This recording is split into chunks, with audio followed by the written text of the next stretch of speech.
So, this is CNET 121, Computer Forensics. I hope you're in the right room. And by the way, you do not need to come physically. A lot of you did today in this rainy day, but you don't need to do it in the future. You're welcome to. I'm always here physically. This is technically a face-to-face class, but I do not require attendance. You can watch the classes live on Twitch at home. You can also watch YouTube videos that I post later if you want to. You can also completely ignore the lectures and just read the book if you like, because the attendance doesn't give you any points. So anyway, right, there are quizzes online in a Canvas account. I am not using the official City College Canvas because it is too unreliable and messed up. I've used one I control on a different server, so you have to enroll here, and then you can view the course and reset a password here if you need to. I'm using a free Canvas provided by the people that wrote Canvas, I think, and I have more control over it. And all right, let's see if I can do something about this.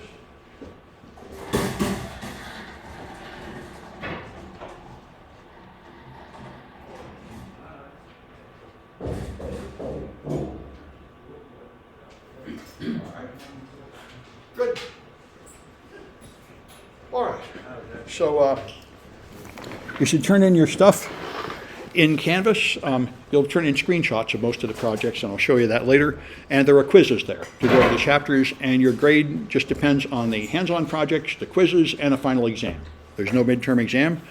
There's an email account we monitor in case you somehow can't get into Canvas or you're getting in trouble or you prefer to use email for any reason. I've got an email account to reach me.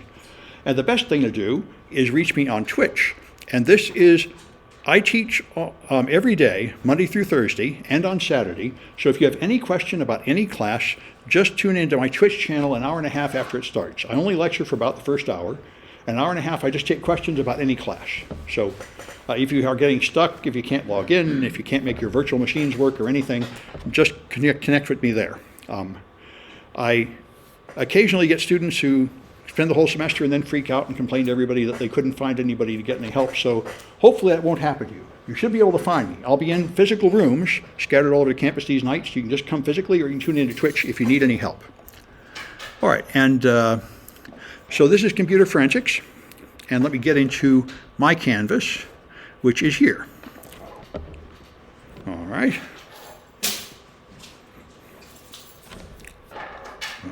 Good, all right. So the point of computer forensics is to gather evidence on a computer to see what people are doing. If you think about a normal crime, like a robbery, somebody goes into a store, they point a gun at somebody and steal the money, there's a principle, I think it might be Daubert's rule, there's a famous forensic principle that every time you do anything, you leave traces behind. The criminals did not intend to leave traces, but even if there's not a surveillance camera, they leave footprints and discarded cigarettes and flecks of hair and skin and stuff. You know, when you do anything, you leave traces behind. And in computers are not designed to audit you and measure what you're doing normally, although they can do that, but normal computers don't have that stuff turned on. However, by accident, they do record a lot about what you do, and that's what we're going to study in this course. How to find out what's been going on a computer. If you want to do something on a computer, and then you want to lie about it later, you are in big trouble. Computers keep an incredible amount of records of everything you do, and it is not easy to find those records and erase them or alter them. So it is, therefore, the field of computer forensics is a big deal. And now every crime involves computers. Wherever you go to any crime scene, there's cell phones and iPads and digital cameras and a GPS in the car and laptops and just everything all over the place. And all those devices are full of data. And learning how to get that data off is a valuable profession. There are four jobs you can get here.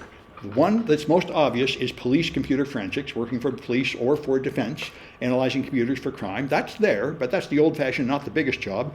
A bigger one is e-discovery. E-discovery is for lawsuits. If you get sued by anybody, they will then send you a court order. For example, Google. Google built Android, and they used Java. And Java was owned by Sun, and they based all the Android operating system and the apps on Java. And one of the early developers said, hey, Java's proprietary. We'll have to pay Sun if we use it. And they said, oh, don't worry about it. We're just using the free part of Java. And he said, I don't know. And that's what happened. Sun sued for several $billions. And so now you get a court order for discovery, saying, okay, you must find every document from the last 7 years that has to do with your use of Java and Android clones and your discussion with Sun and anybody involved. That is a difficult job, hunting through company servers, laptops, email accounts to find all the data relevant. And if you don't provide suitable discovery, the judge will punish you, typically with a peremptory judgment against you, which is, by the way, what happened to Donald Trump in his case for fixing the prices of property in New York City to cheat on his taxes. He refused to comply to a discovery order, so they just had a summary judgment against him. They're not messing around. If the judge orders you to produce the evidence and you don't produce the evidence, blam, they've had it with you. No point having a trial, you lose. You're safe to assume that whatever the evidence would have been is the worst thing possible in that case. That's happened now and then. So that's the same task, essentially, as computer forensics, how to hunt through company networks and servers and everything and find all the evidence matching certain criteria. There's a third job, which is really big, which is data recovery. An incredible number of people don't back up their stuff. They have a laptop at home and it has their wedding pictures and the novel they've been writing and all the stuff, and they really need it back and it doesn't boot up and it doesn't work. And so people learn how to recover from a damaged hard drive or a damaged SSD. This is a big thing. The best company in the business is Innovato. They're Drive Savers. They're a very good company. We've had tours there several times. And the woman that runs the phone bank used to run a suicide hotline, which is the same thing. People get very, very, very emotional, very upset. Everything I need is on there. And you say, don't worry about it. We can recover from anything. They can recover from things that have been thrown on the bottom of the ocean in a fire. They're very good at recovering data from damaged equipment. And that's a similar forensic activity. And I think there's a fourth one, which escapes me at the moment. It'll come back to me later. But these jobs are all related to computer forensics. So anyway, if anybody wants to add, you can all add. Just make the request online. I'll approve them. I can't approve them before the first class, but I will. And I think that's it. Let me see if there's questions coming in on the Twitch. Just in case. Somebody good? All right. Looks like people are together. So there's 22 people connecting on the Twitch and looks like about 10 or 15 here, which is fine. You're welcome to come physically, but most people prefer not to, of course, especially when it's raining like this. Anyway, are there any questions about anything?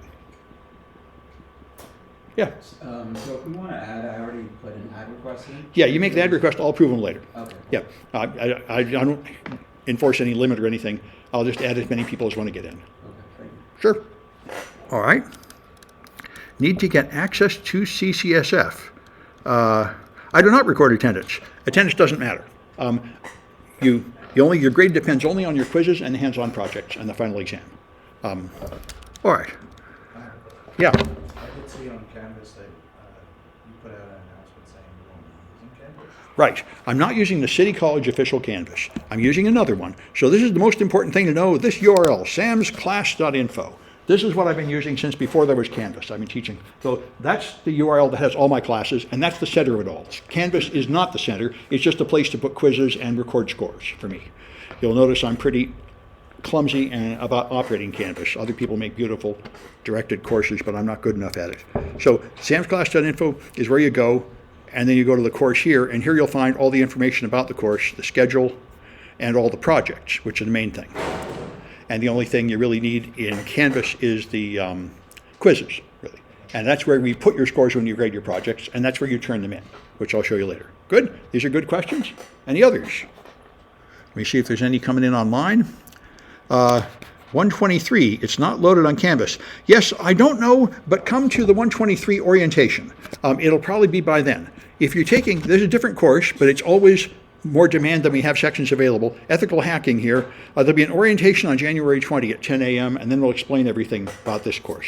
It's different than my other courses. This one, I don't take a lot of students. So if you didn't get in by pre-registering, you probably won't be able to add, but it's not my call because it's really going to be taught by Elizabeth Biddlecombe, who is our coach for the competition teams, and a very good one. We have a very powerful competition team. We have beaten Stanford once. We are in the top competing with rich, fancy colleges that we have no business being in the same room with. We're very successful at cyber competitions, and she's the coach, and she teaches that class. Anyway, so I'll be there just sort of to explain this, but I'm not the one in charge of it. Yeah?